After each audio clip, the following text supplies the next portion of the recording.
Okay.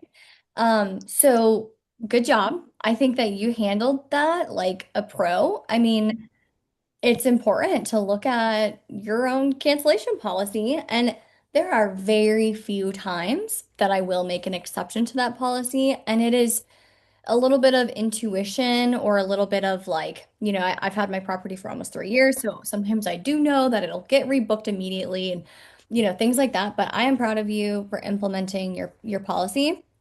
I do want to clarify one thing. When you're saying chargeback, did the guest call their credit card company and dispute the charge? No, well, they haven't yet, and I'm thinking that still could be an option that they try. But you know how, like, for a host, we can go and do a resolution, like if they damage a property, Yeah. that's where they went through. So they can Uh, charge back through there, and Airbnb doesn't give their fees back. So it was basically my full payout they were wanting back. And I'm glad I didn't refund them. And this is a thing I have learned about myself in the past. Like, I feel like if I would have refunded them, I would have resented it. And I just remained very neutral because I have not gotten any more bookings through Airbnb. I have through Verbo, but I would have definitely been out that month's payment. Yeah, that's it's so we are running a business, not a charity. And the fact that you didn't let yourself, it's easy to feel emotional, right? You're thinking, what do you mean? The beds are comfortable. We put so much effort into this. And we always chat about this, but it's like you just don't know what people are gonna decide is uncomfortable or what's gonna go on in their lives. And so kudos to you for handling it professionally, sticking to your policy. You did what I would have done. You offered solutions. You kept the documentation of if they didn't take you up on the solutions. And then you got the timestamped evidence afterwards showing that they didn't do the suggestion of taking off, you literally explained to them what might be noisy with the bed. And yeah, mattress protectors can be a little squeaky or noisy or whatever. And um, I think you did everything right. And Airbnb will often still call the host because exactly like you said, they are still going to get their payout, which is a little tricky.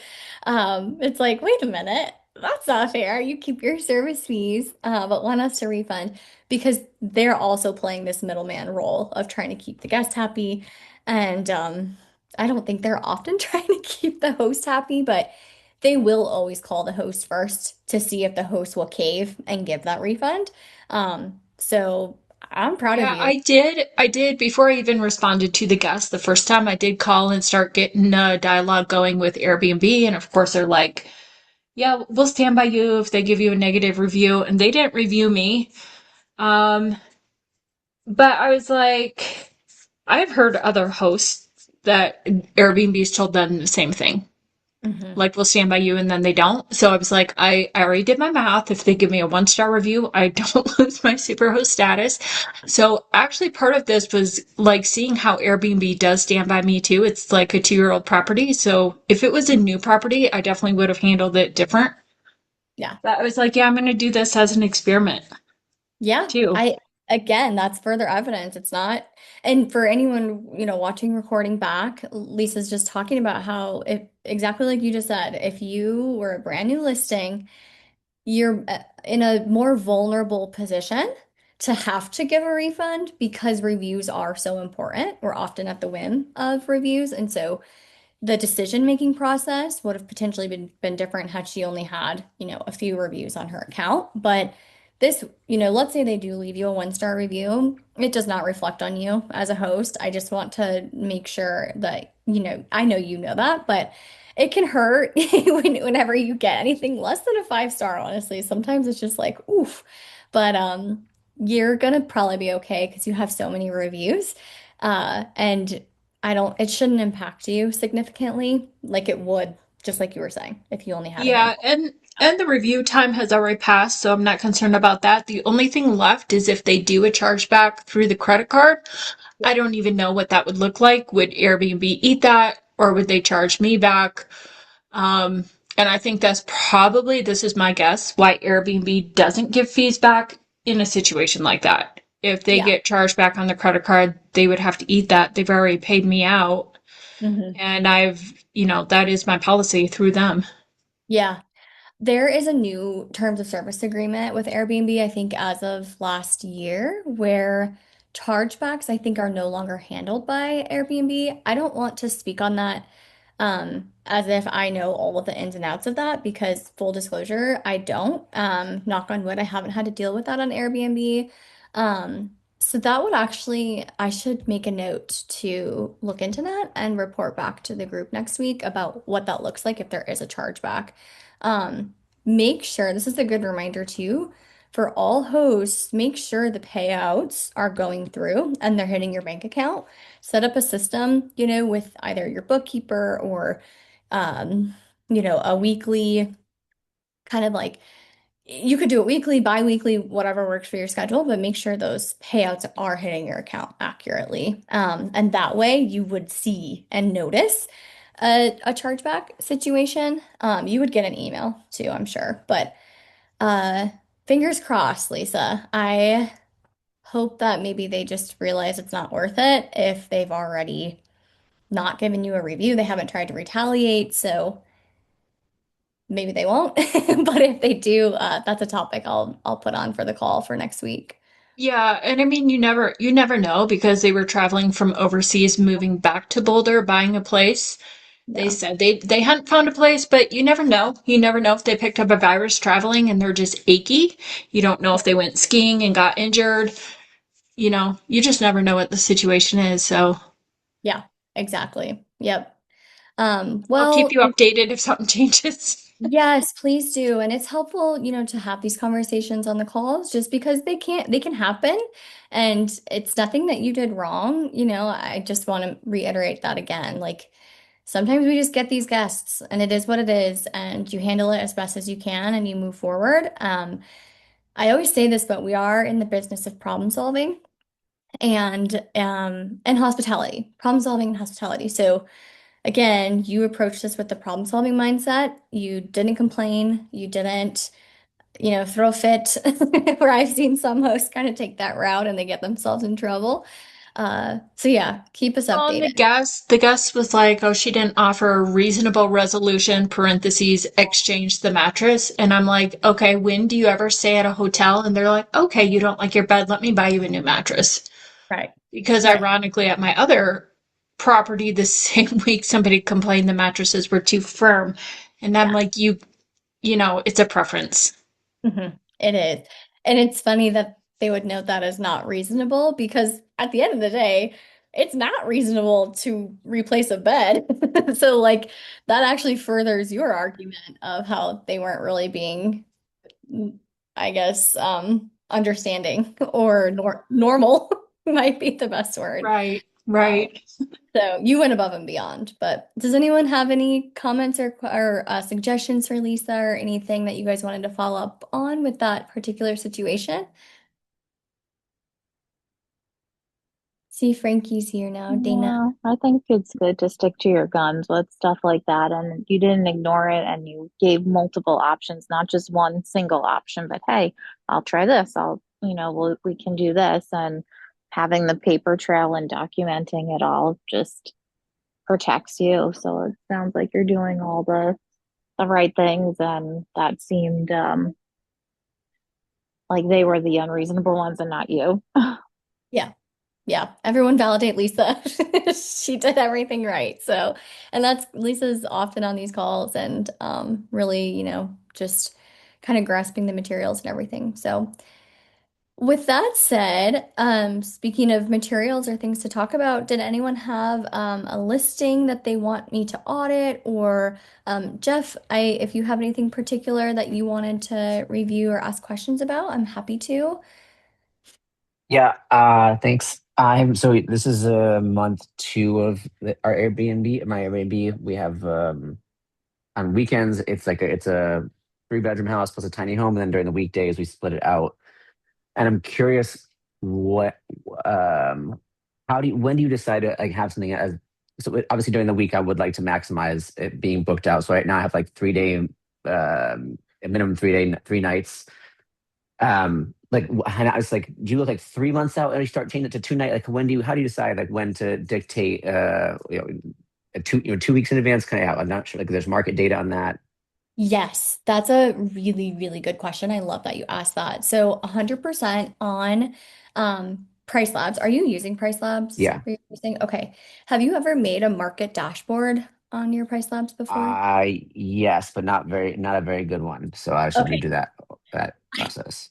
Yes, I think Becky did a call. If anyone was there, let me know. I think it was either like 2 weeks ago, maybe she did a call on market dashboards specifically. Becky's like the queen of price labs and market dashboards. I recommend watching that back if you can, but a market dashboard is going to be able to kind of give you that information of the average number of nights that people are booking and the average booking lead time.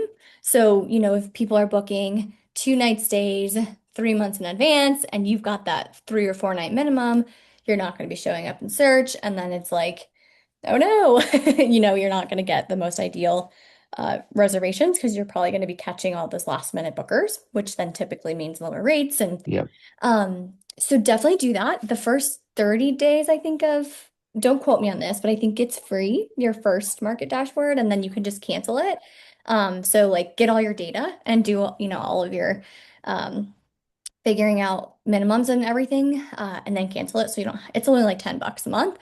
Sometimes it's worth it to keep on, if you're okay sparing the $10 just to continue to get that data, maybe through a slow season until you're back on track. The other thing with minimum night stays, so my theory, kind of what I err on the side of doing is allowing my calendar to be more flexible, where I am allowing those 2 night stays, even possibly up to 2 months out, 60 days, because I may not get booked for 2 nights, but I'm still pulling up in the search. So that is going to give you that momentum of, okay, you're pulling up in search, you're getting clicks, you're getting views. Someone may still just be able to book your property then, even though they're not choosing those 2 night minimums. So I encourage you, that's like a really low-hanging fruit, easy lever to pull, is to just drop your minimums and then take note and say, okay, am I getting a ton of 2 night stays or 2 night bookings now? And if so, is that just how the market is? And that's, it's like reframing the way we think about bookings. We don't get to choose the traveler behavior, but, they do. They're the ones that kind of Yep. determine the market and the price and how much they're staying or how long they're staying. So I think that would be a good thing. I think your intuition is right where you're Is the thinking. dashboard I have the I forgot didn't realize the dashboard will show that information. I'll look at that. But do you know if there's a way to split the dashboards out based on like obviously weekly customers Sunday through Thursday are are often be business travelers and they're going to be different parameters and metrics than someone who's coming for a weekend. Do you know if if I can split that out in within that's like Um, there's limited data for what I'm trying to do because I have the same property is split into two pieces and blocked yeah. all the time on weekends for one. And then the other thing, like it shows me my occupancy rate is always full because I blocked all these times, which is obviously the other thing that is difficult to, To kind of decipher through that yeah, and figure out, yeah, it won't tell you because you're asking like what type of traveler is booking right, and does right. price have that data. The best way to get that data is it's going to take some of your time, but going on Airbnb and on VRBO and finding, your comparable properties and then reading the reviews. So you said you've been live for how long? 2 months. The second month, it started middle of January started. Okay. So you don't have the data yet. You will eventually. This time next year, you'll be like, oh, okay, I know I'm going to get booked from, XYZ type of traveler.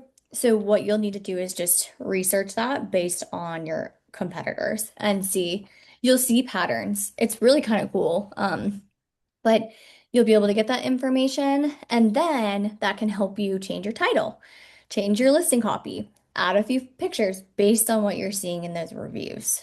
So you may still have families. What market are you in, by the way? Raleigh, Raleigh. Okay. Raleigh. Um, yeah, I think Raleigh definitely has a big business traveler type of market. Um, I don't have any properties out there, so I can't speak on that exactly, but definitely kind of do that. It's almost like not spying, but you're looking at other listings and you're seeing who's coming to their listings, and then you're like thinking to yourself, okay, how do I match that and get those travelers to pick my property? And then the low-hanging fruit, reduce the minimum nights, make an observation. All right, am I getting booked 2 nights, or am I just getting booked more now because I'm showing up in search? So Yep.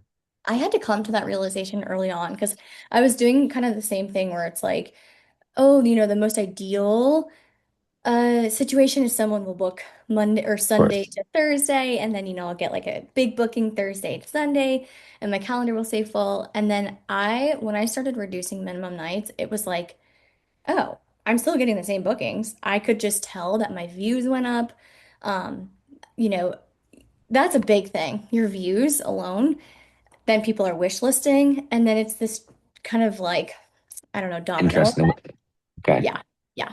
So an Airbnb will notice that. So you want to be the kid that shows up in the search. Like you want to be popping up, and then at least you have a chance.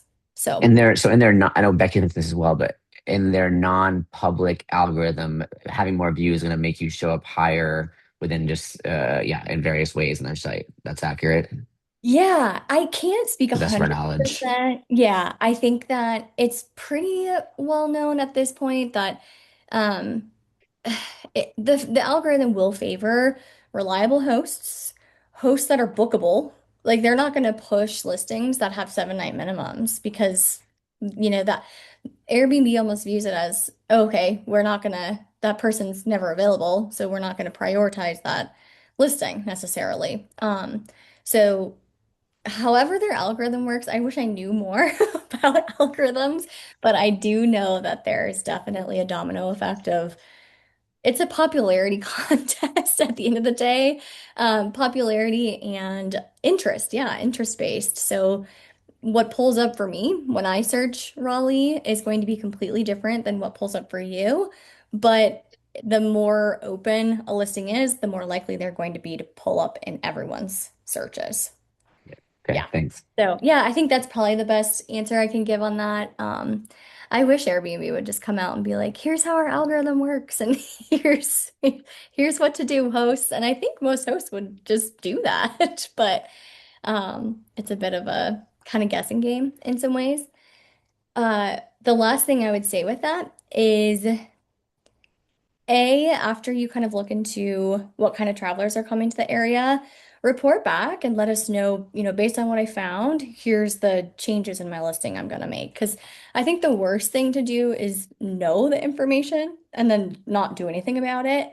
So if you're, just getting business travelers and your title says, uh, close to Disney World or whatever, that's not your It's market. not the But right target. Yep. yeah, yeah. So if you're not making changes, even though you have the information, then I would say, all right, we got to switch some things up so you can attract that. It's the right marketing, I guess, Yep. essentially. Makes sense. Yeah, Thanks. yeah, absolutely. Any other follow-up questions with that? No. Cool. Does anyone have anything for Jeff to kind of chime in about what they've observed with minimum night stays or adjustments they've made based on data?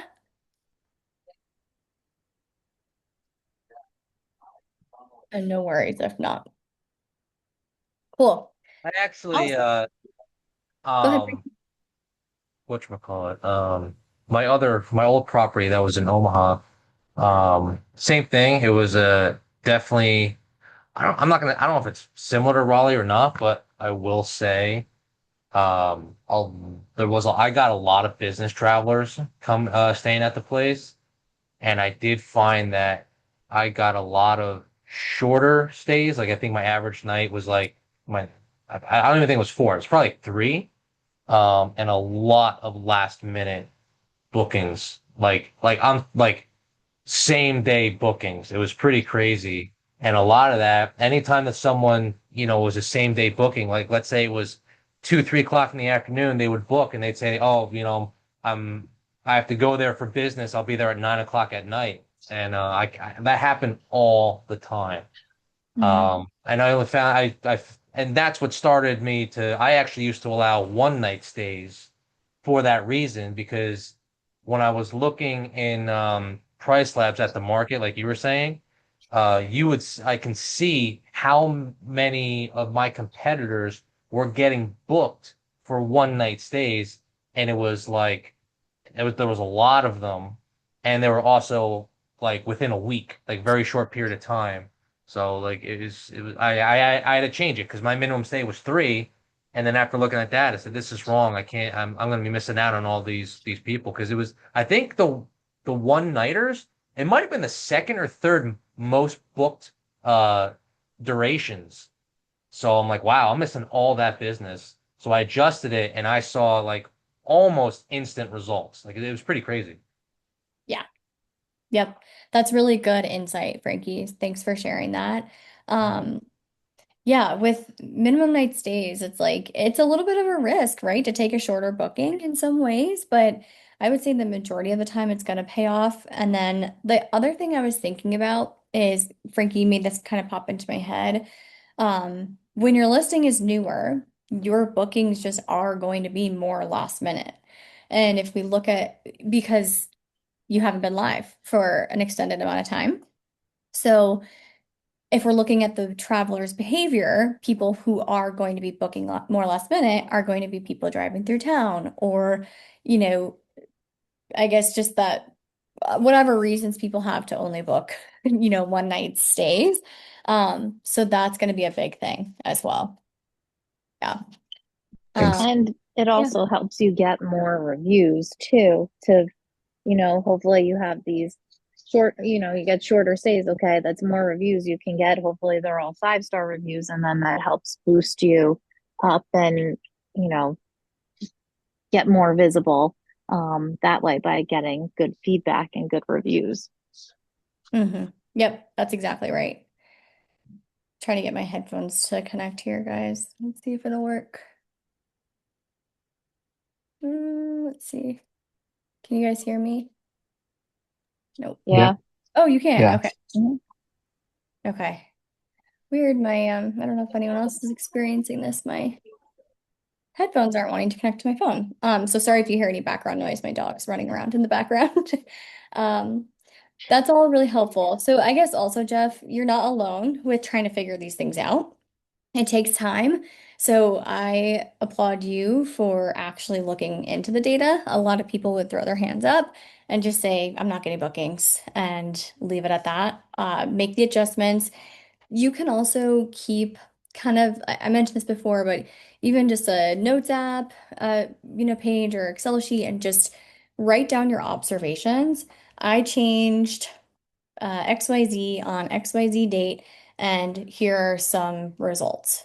And that way, do that for a month, and then you'll have a better understanding of what's actually going on. And then you can do a little more deep diving. So, yeah. Let's see. Um, yeah, and I think with minimum night stays too, you guys, it's also going to be something that varies. It's going to vary by season. It's going to vary by what's going on in the world.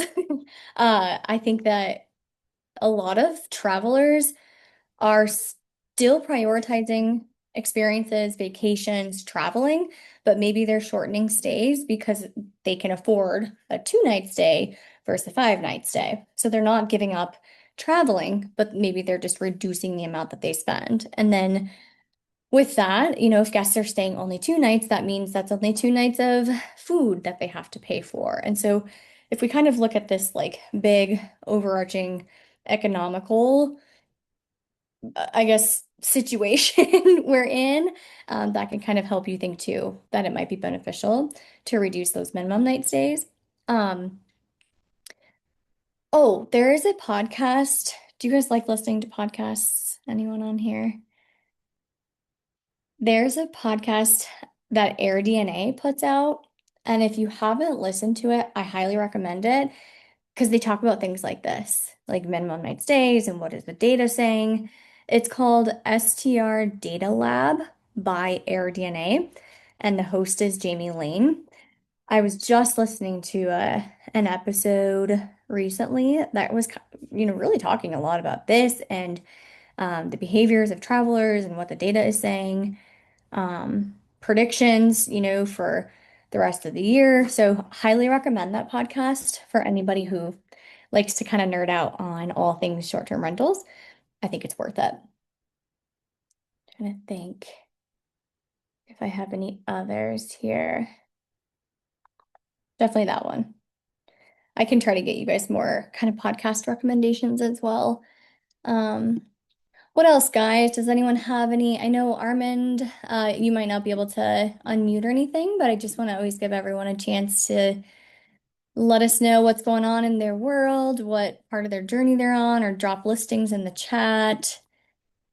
Not to call anyone out to feel like you have to participate, but Yeah, so I'm just driving and listening. yeah, perfect, amazing. Yeah, it's nice to do that. Do you have a listing that's live?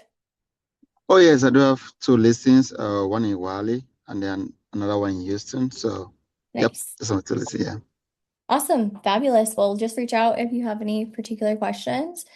Otherwise, you guys, if no one has any other, oh, Dana, did you just I was unmute? gonna say, well, yeah, because one thing, I mean, we ended up uh kind of listening to our gut, but just curious as to what your take would be on this. We had an inquiry a couple days ago for some point in May, and the person reached out via Airbnb and said, "Hi, I will be visiting with family. Are there any insurances or protections for guests who book?"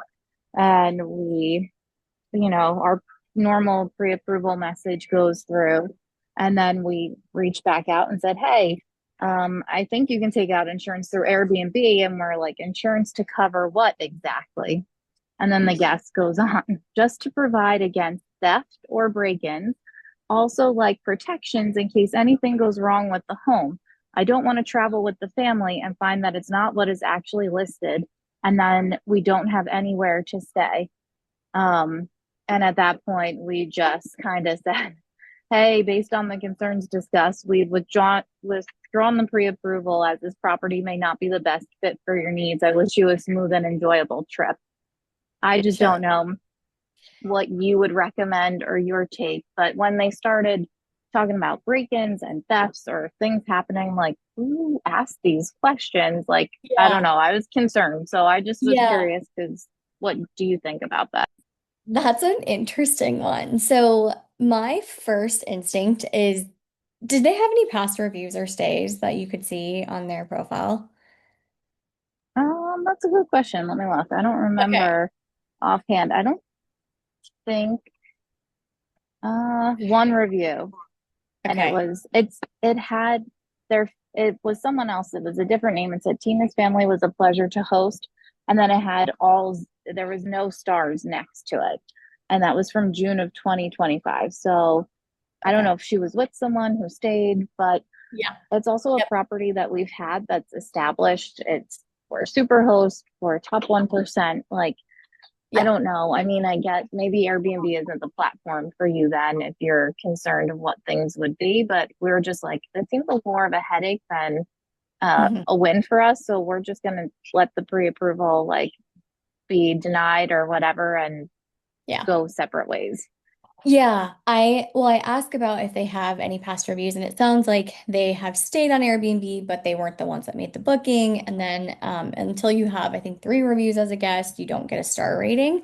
But my first instinct is A, they had a bad experience in the past where something happened at an Airbnb.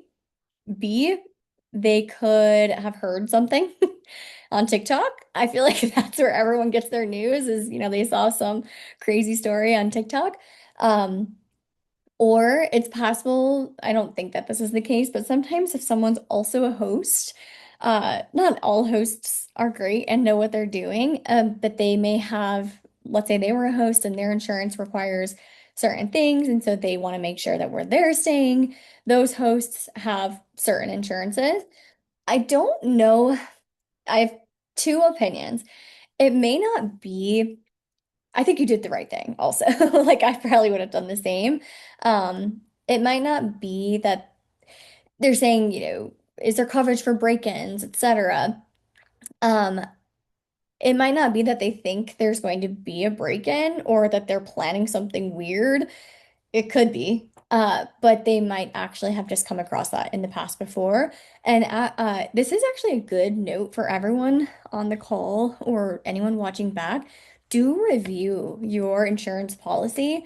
Short-term rental insurance policies actually should cover, um, it should cover theft from guests. I think the guest was referring to theft from like an outsider if there were to be a break-in. But that's just a good reminder for everyone to understand their short-term rental policy.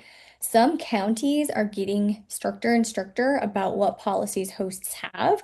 I know one of our policies, that was a line verbatim that we had to have within our policy was uh, coverage from theft.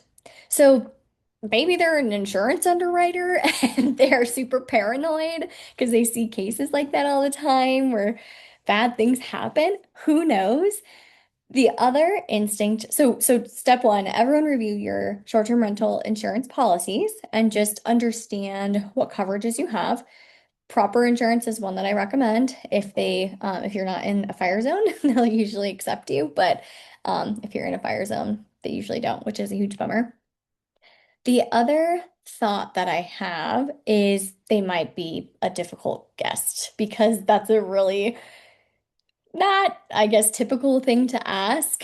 And it kind of reminds me of everyone at some point will get a guest that reaches out and says, "Hi, I'd like to book your property. I have really severe allergies.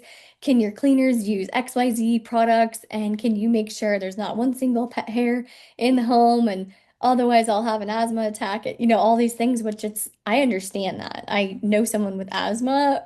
I know people with allergies. I understand that. But you kind of know right away with a lot of those guests of, hey, I might not be able to fulfill this. Like, this might be out of my control. I can't necessarily have my cleaners change their cleaning products. So you may say, I don't think we're the best fit for you as a guest. Total respect towards their difficulties or needs, but it's a big sign there's going to be dissatisfaction if that's what a guest is leading with when reaching out to a host. Does that make sense, you guys? Yeah. So Dana, thanks for bringing that up because it really does cover a handful of points there. And I Yeah, think you made the right call. If you're good, yeah. you, It just said like, I don't know, like we're gonna get booked. I'm not worried. And for a 4 night booking, like the stress that I think would come from these were the questions that they just started off with was not worth the headache of the booking. And this happened like, I don't know, Sunday, and we already, not all the same dates, it was shifted over, and some of the dates are already booked. So we just, like, I think we made the right call. I guess maybe if we were a new property, I could see that, or there was some other sketchy reviews that maybe they were concerned about. But yeah, we're more in yeah, an established property, and I'm just like, maybe you might want to find something else, or maybe a hotel that has a big name behind it that you, if one room is not to your liking, you can request to get moved into another room might be the better option for them. yeah.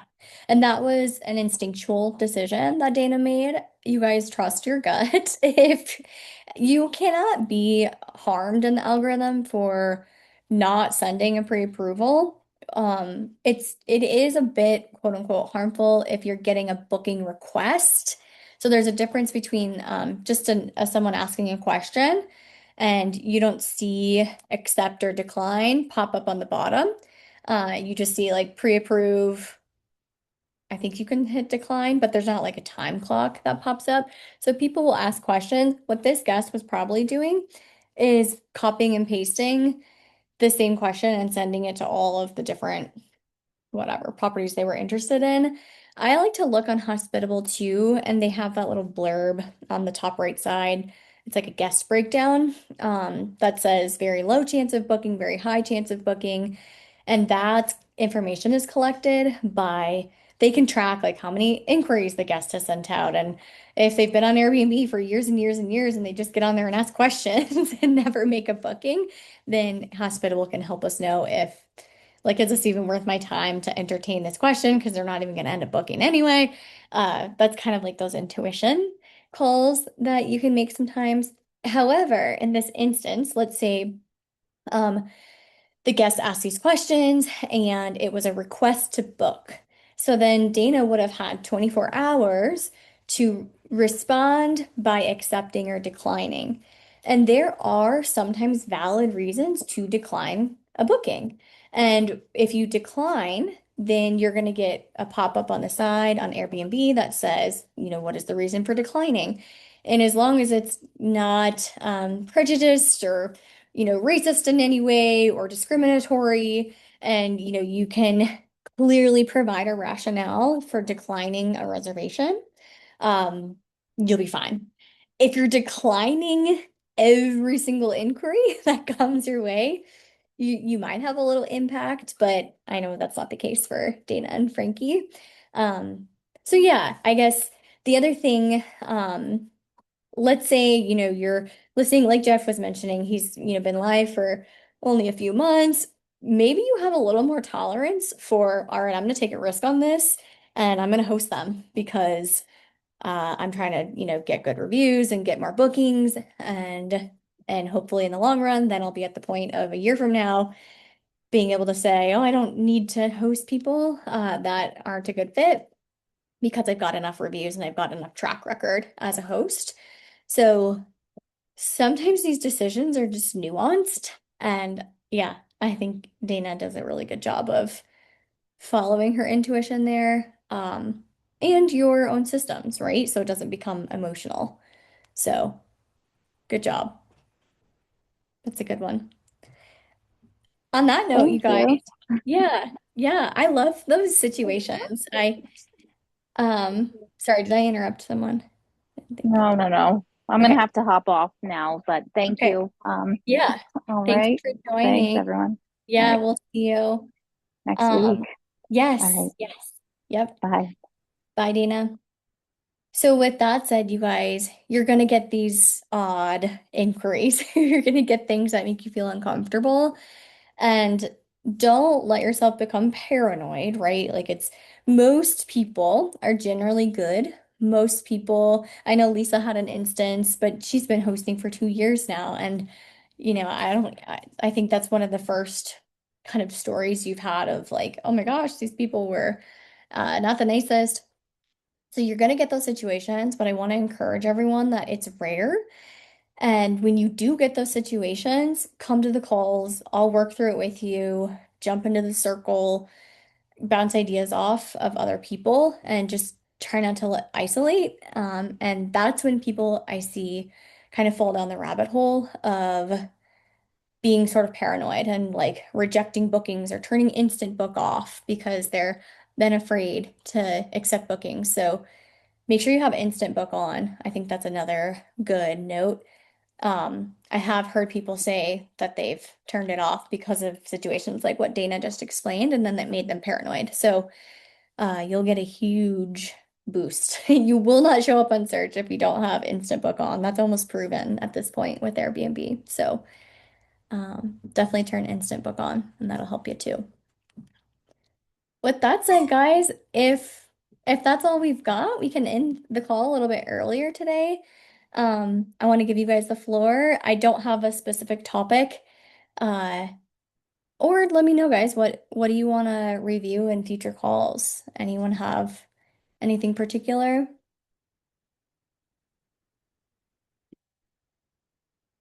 And it's totally fine if you guys don't. Cool. Well, that's all I have. I appreciate you all being here. Jeff, keep us posted. I want to Thanks. We'll do. yeah, yeah, I want to see how it goes for you. And my gut, without knowing the data, is telling me to reduce that minimum. And I think that's probably going to open you up quite a bit. So, and Lisa, same to you. Keep us posted with the chargeback if that ends up happening. And I'll cover that on a call coming up here. Yeah, Um, absolutely. Hopefully yeah, nothing more. Fingers crossed. You did a great job handling everything, though. So, all right, Thanks. guys. Thanks, I appreciate Emily. everyone. Yeah, we'll talk to you all soon. Yeah. Thank you. Bye.